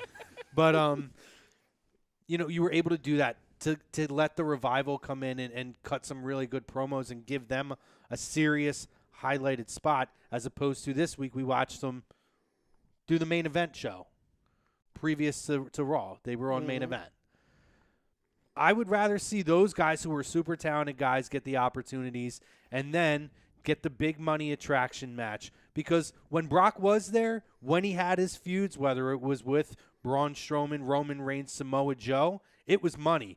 People could say they were pissed off when he wasn't there, but when he was there, people were invested. So, as opposed to now where people aren't as invested in Braun and Roman now, and every other title's tied up because it's it's basically a prop for the world title program. So to me, Brock's run right now is much better than what we have in terms of what, how the shows were booked. And the one negative thing, too, about, and just bringing it back to that corporation thing, the one good thing they did have was they had a European title, and they had a title that was undercard championship that the guys could compete for, so there was some value to it, whereas nowadays all the titles are in that main event scene. So it's like, well, then what are the guys who are not the main event competing for right now? Nothing at this current time. Yeah, I mean, I'm really trying to think of how much really meaningful programming on a 3-hour show that they're having now, as opposed to before where you were able to do that stuff. Yeah, because it's not like they're throwing out, oh, we're going to have a number one contenders match for the Intercontinental title. That'll happen for Survivor Series, because that's probably not going to happen, because Seth's probably going to be in a main event match at Survivor Series in a tag team. No, and you're absolutely right, because even when Brock wasn't there, they were able to still create a buzz around the world title. Let's not forget the Monday Night Raw, where they had the gauntlet match where Seth was in the ring for almost an hour, and guys like Seth and guys like Finn were absolutely highlighted in that match. Now it's just like, where are we at? You almost forget what tag teams are on Raw at this point because of it. Right. I personally right now would prefer to go back to when Brock was the champion. Now, how they'll book it after this, hopefully going into Survivor Series, it'll take a shift, and maybe that'll change. Well, maybe they'll take the belt off of Seth. I mean, are we going to put it back on Ziggler? Well, no. Not even put it on Ziggler. Like, I liked your idea with Bobby Lashley. Yeah, that would be my idea. If you could build him up and you can get him to be hated enough, you could get to the point where it's just like, okay, Lashley takes the belt off of Seth. That takes that belt out of that program. And if you want to keep the tag belts there, if you are dead set on it, you could have the Shield win the tag team titles and then eventually lose them, and that could set up Dean to turn heel. You could do something like that. Yeah. If you want to go that route, but get the Intercontinental title at least out of there. So that way it's like, all right, now the guys in the mid-card, they have something to compete for. You can have Bobby Lashley held the belt as a heel, and you can have babyface upon babyface mid-card that you want to, push into that spot and say, let's see what they can do with Bobby, and we'll go from there. Here's a little bit of a twist for you. What if they went Intercontinental Championship to Elias? I think they should. That would be fine, too. And Tag Team Championship is Tag Team Championships, plural, on Lashley and Lio Rush. And have I would rather not have Lashley and Lio Rush. I would rather combine what you talked about earlier with Lashley and Apollo Crews, which I would be perfectly fine with as well. But a formidable team agreed. To feud with AOP. Agreed. That would be good too. But yeah. I could see though and it would have to be somewhat short term. But could you see Lio Rush, basically trying to work a tag match with the microphone and then all of a sudden he starts getting beat on, and then the microphone goes away. Yeah. And he sells and sells and sells and sells. And then all of a sudden there's the hot tag. Lashley comes in, winds up, winning the match for the team. And the next thing you know, Leo's got the microphone in his hand again. Or you could even do a funny little bit where they hurt him so bad his voice got hurt, so he can't actually use the microphone now. But I would be totally on board with the Bobby Lashley Apollo Crews deal too. And especially with their physique and how great of athletes they are, I almost feel like having Bobby Lashley be a mentor to Apollo Crews at this point, with having Lio Rush kind of be the mouthpiece for him right now while that kind of develops, Right. I think would be great for both guys. Oh, yeah. Yeah, but the point is that no matter what way you slice it, you have the belts, the tag titles, and the secondary title, which is the Intercontinental belt there on Raw. They're not in the main event scene. They're not part of those factions. They're out of that program. They're in where they belong. They're in the mid-card to help talent develop and become possible future main event, or just become a strong, dominant tag team that you can utilize down the line from now, whether it be on Raw or SmackDown. I mean, really, those titles for the most at this point in time are about as meaningful as the two we got sitting here. And that's not a hot take. Although, to be honest with you, this is kind of meaning a lot more. I mean, honestly. It is. It is our tag team championship. It is. Well, we're the tag champs. So, I mean, I gave mine. And all that, I don't think you guys said which one you would prefer. Which would you rather it be how it was with Brock, or do you prefer it as it is right now? Well, I'm going Brock just because I love Heyman. Oh, well, I love Heyman. I would say because just based on the fact that, they're not really enhancing talent. They're just kind of wallowing down there in the mid-card. Yeah, you kind of have to go with Brock because at least you're developing stars on your television program. Now you're not. Everybody's stagnant right now.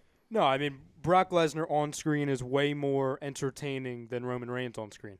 That's just the way it is. That's why, like I said, that's why I always used to get so frustrated when Lesnar wasn't on TV for so long because, number one, if he wasn't so entertaining, I wouldn't care. If anything, I would want him not to be on television. But it's a shame that you say that, not because of what you said, but because it's true. Yeah. Because Roman Reigns will put on one of the top 3 best matches on any show that he's on.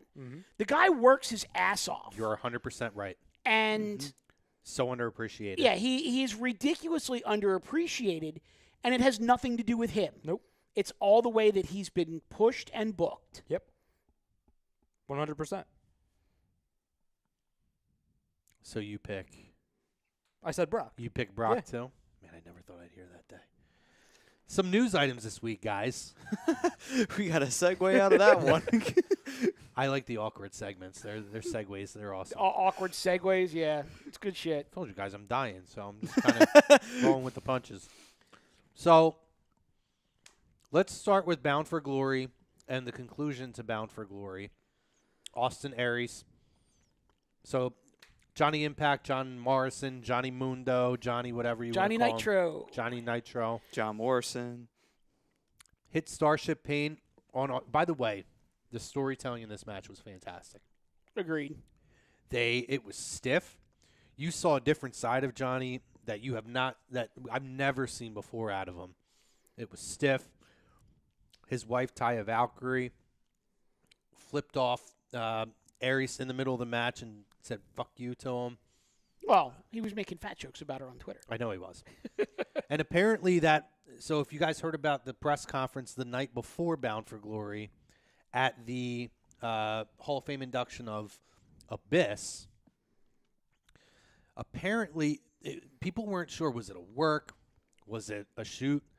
Apparently it was a bit of a shoot, that Aries gave a great speech about Abyss and then said, I was going to apologize about those tweets that I deleted until I realized you were going to go on TMZ and basically turn it into a payday for yourselves. And then Johnny Nitro or Johnny whatever got all pissed off, and then it started a scuffle. And they said the indication that it was not necessarily a work was that it got crazy out of control. One of the sponsors ended up getting knocked to the floor in the middle of it. Oh. Yeah, it ended up being a pretty bad situation. Wow. It turned out, too, that the company actually was the ones who asked John Morrison and his wife to appear on TMZ, so the company's backing him, which then may have been playing into, and we still don't have all the answers, the next night. Aries does a spot where he does a suicide dive and takes Taya out, gets back into the ring, and essentially one thing leads to another. He takes Starship Pain. 1, 2, 3 takes the pin. Lays there for approximately 3 seconds and then gets up, no-sells Starship Pain, looks up at Don Callis, flips him off, curses him out, walks out, gets up on the ramp, turns back, curses at him again, and then flips the crowd off, leaves his middle fingers up in the air as he's walking out. Is on his feet before the person who pinned him was on his feet. Oh, well, not even a question. And they actually showed, they cut a camera angle, I think trying to get away from Aries to Morrison in the ring, and you can hear Morrison lip, "Are you effing kidding me, dude?" Something along those lines. Right. Like, are you effing serious? Because of what was going on. He took Right. away Johnny's moment, which I thought was a great moment for him, a guy who, you know, whether you are a big Impact guy or not, company who's on the rise right now, putting their title behind him. First time in a long time that somebody's really given him that kind of push of confidence, and he took the moment away because he's Austin Aries. We know the history with WWE on his exit out the door. What do you guys think? If this is indeed, first of all, to me, I'll say this. Let me get mine out there. If it's a work, I don't see the benefit of it. Who benefits from this? Aries is a dick. Yeah, you get the company talked about, but, A, you took a moment away from Johnny. And, B, like, what are you building off of that? There's nothing to gain from it. That's why it couldn't really be a work. Because when you think about it, the idea of that If it's a work, that's Russo booking, right? yeah, that's a really bad. That's a Russo Yeah, booking that's a bad one right well, there. Here's the thing, though. We know from And that's everything they've gotten away from.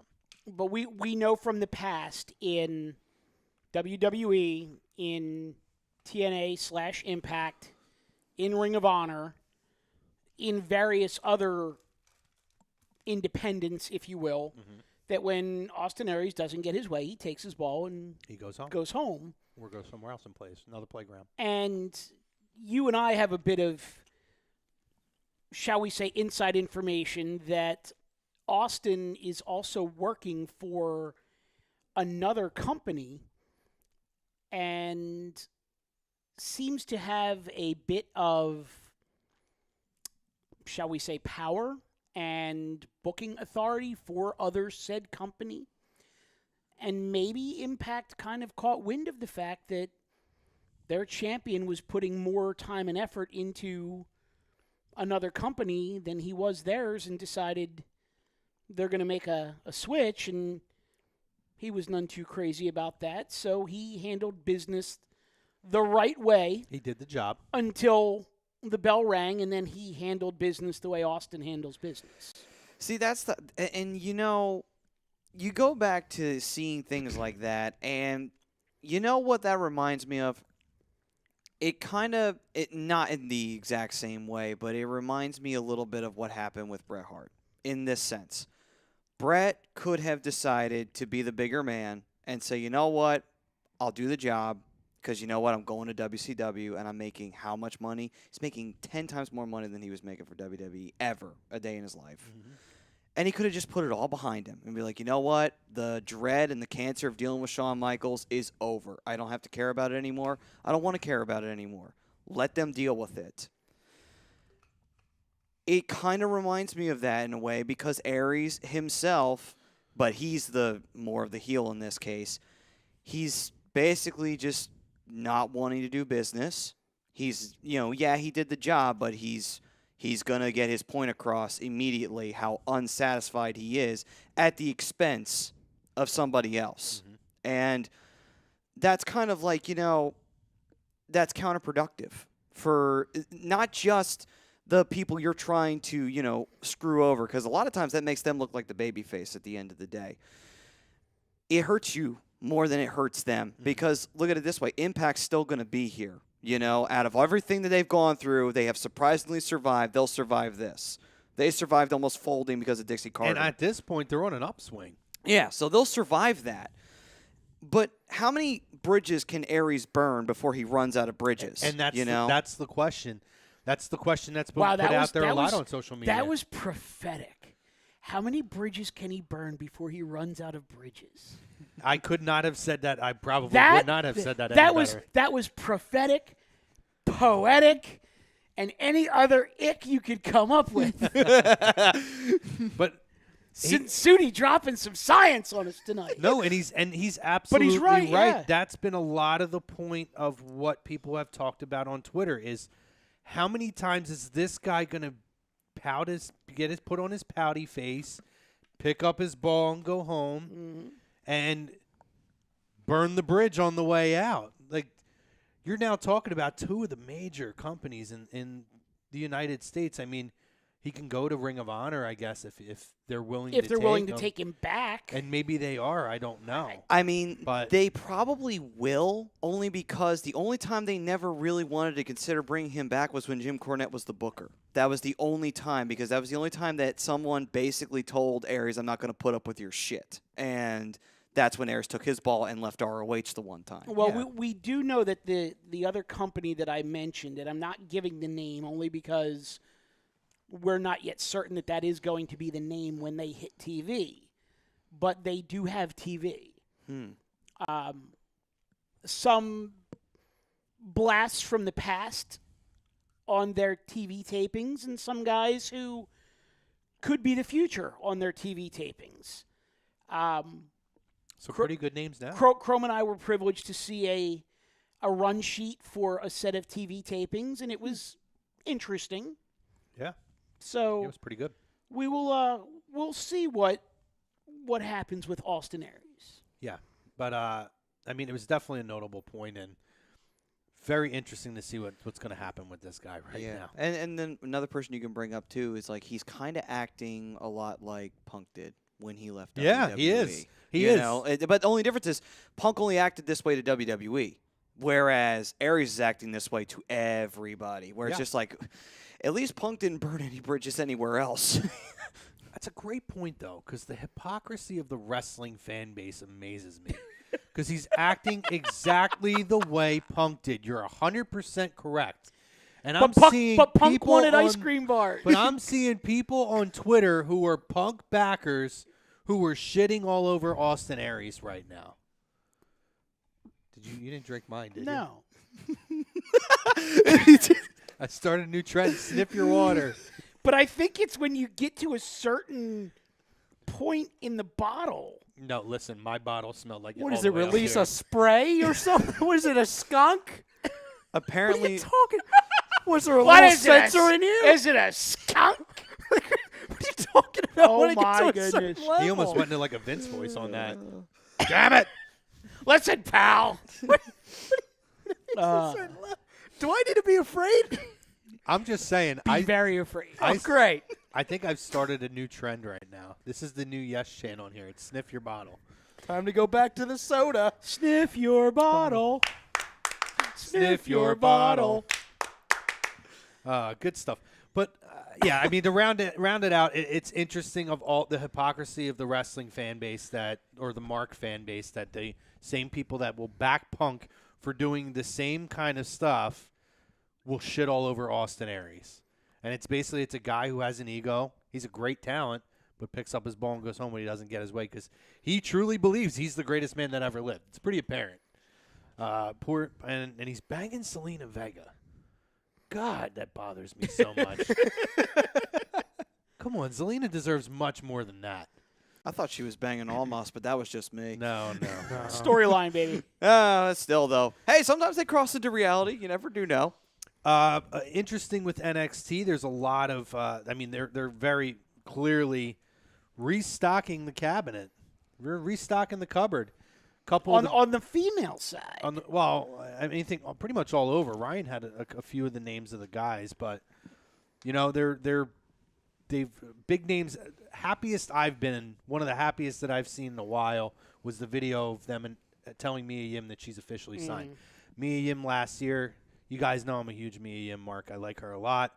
And she did the Mae Young Classic last year, and unfortunately got hurt, seriously hurt. Ryan, can we just edit that? You know I'm a huge mark. Yes. Just cut Mia Yim out of there. That is a good one. I am, but I'm a sensible mark. You are. I'm not. I don't say smart mark because there's a difference between a smart mark and one that has a brain. True. Very true. But I'm a big fan of hers, and with everything she overcame this year, and I'm sure everybody's read the backstory of her with the abuse and everything else that she dealt with in her personal life.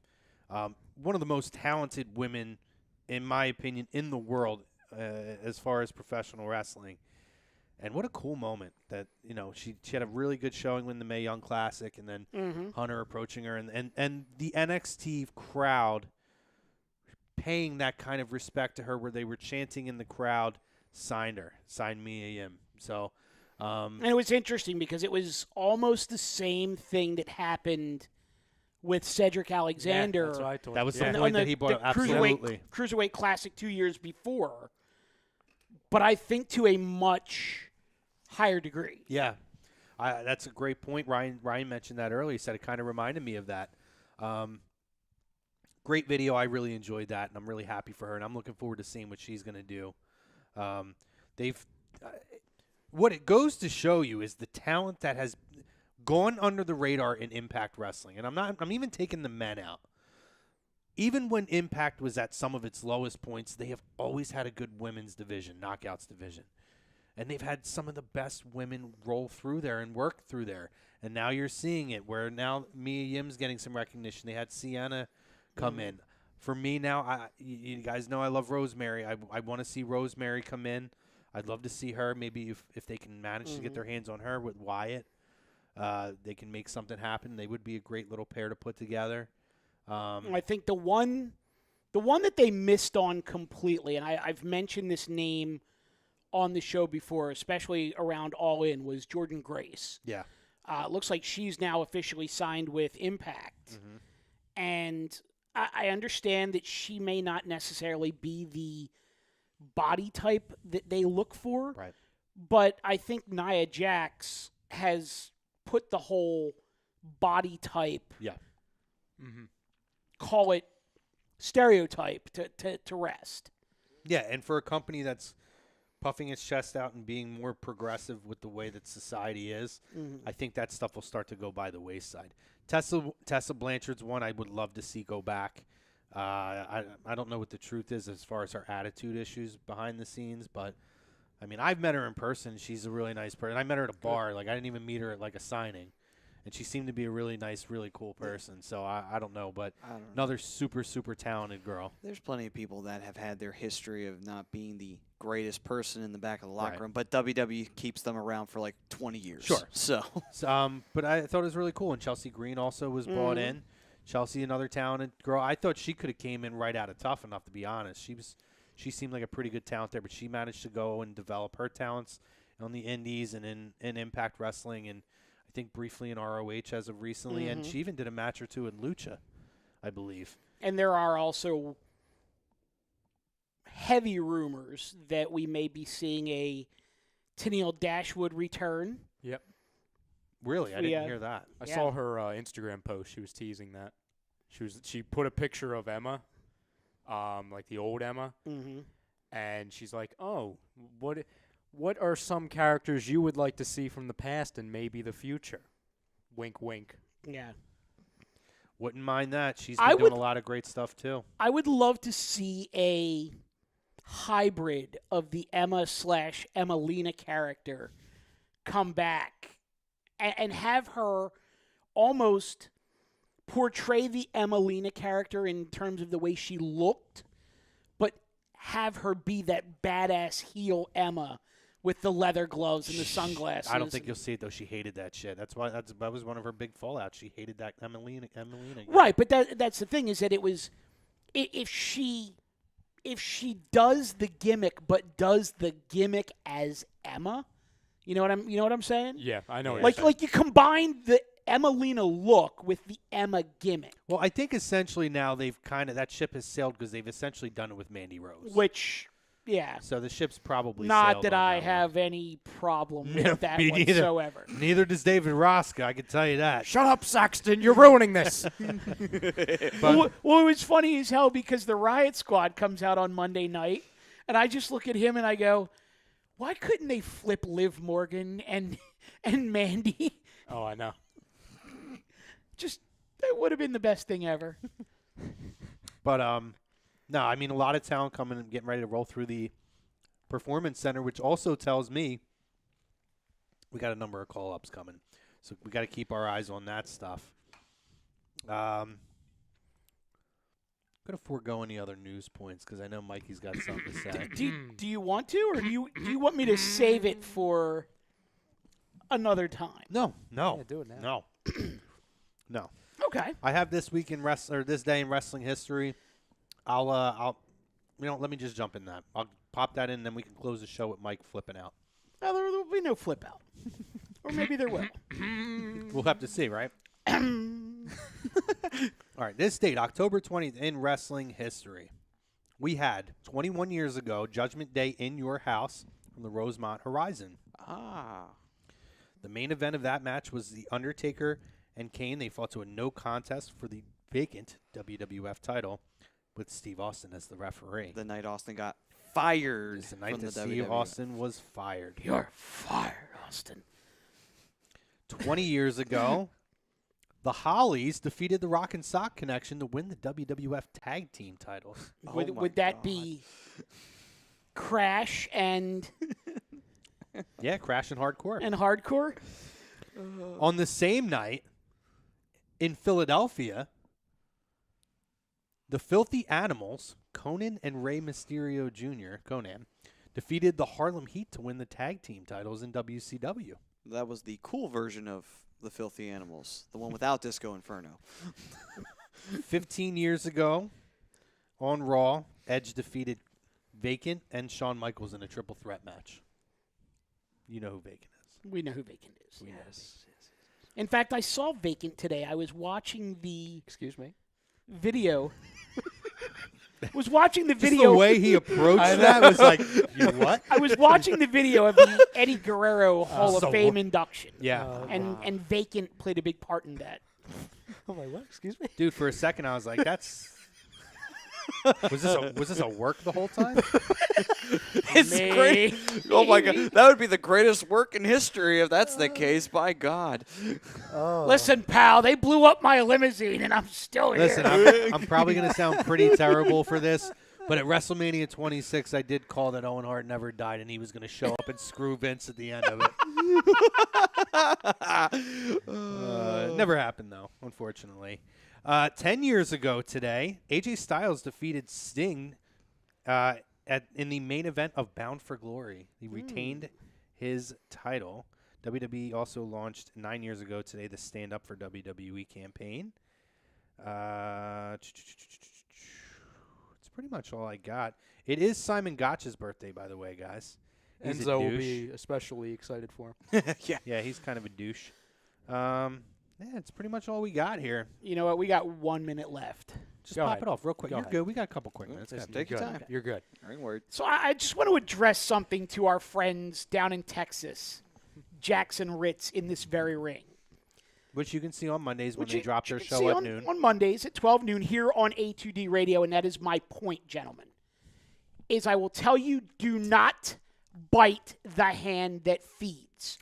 There is a reason that you have a show on this station, and that reason is us.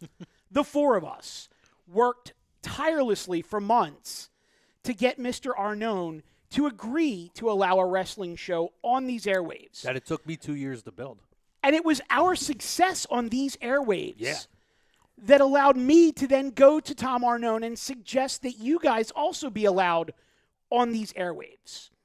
So if you're going to bite the hand that feeds, number one, don't. And number two, you better do it a hell of a lot better than you are.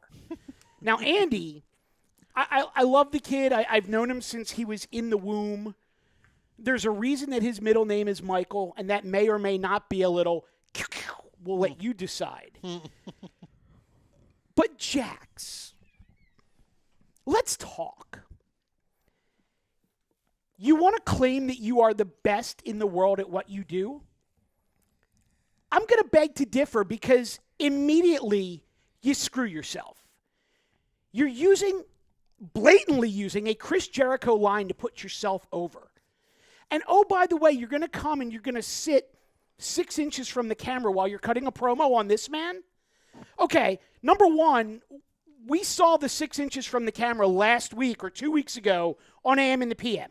Been there, done that. It's not an original idea. The Chris Jericho line, not an original idea. And you want to say that the 3 greatest tag teams in the world are the Young Bucks, the Usos, and Jackson Ritz?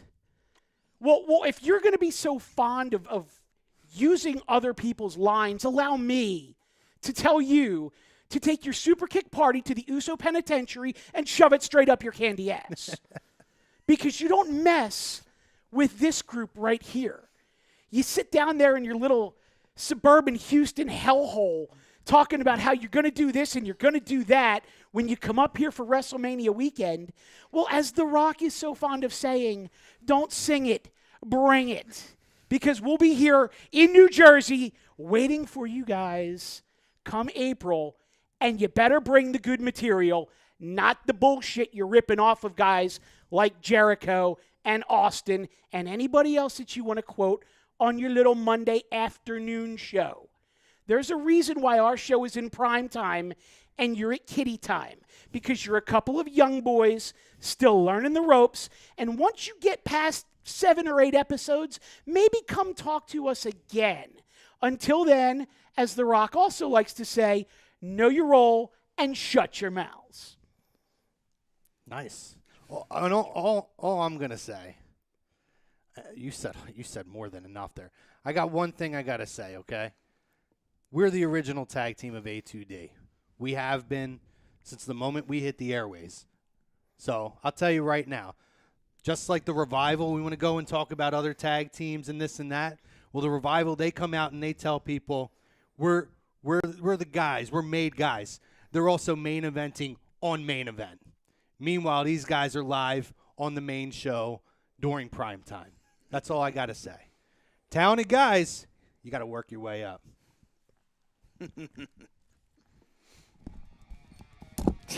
Brian's like, oh, shit. We're out of time, fans. We'll see you next week on Thunder. And who are we brought to you by? Well, we are brought to you by Gibson Mayer LLC, your certified public accountants, located at 301 Oxford Valley Road in Yardley, PA. You can give them a call at 215-369-3300. Tax season will be here before you know it, so be ready, be prepared, and call Gibson Mayer. Nobody went down. Guys, great show tonight. Thanks for joining us. YouTube, Facebook, Periscope, Instagram. We appreciate it. Again, Hockey Happy Hour is coming at you at the top of the hour. And I'm still going to give a shout-out to my boys over there. Jackson Ritz, catch them Mondays at 12 noon. Their show drops. It is a good show. They're learning. They're getting there. For Chrome, for Maddie, the Ginger Gang, for Mikey over here, and Mr. Brodo killing on the ones and twos. Guys, we'll see you next week.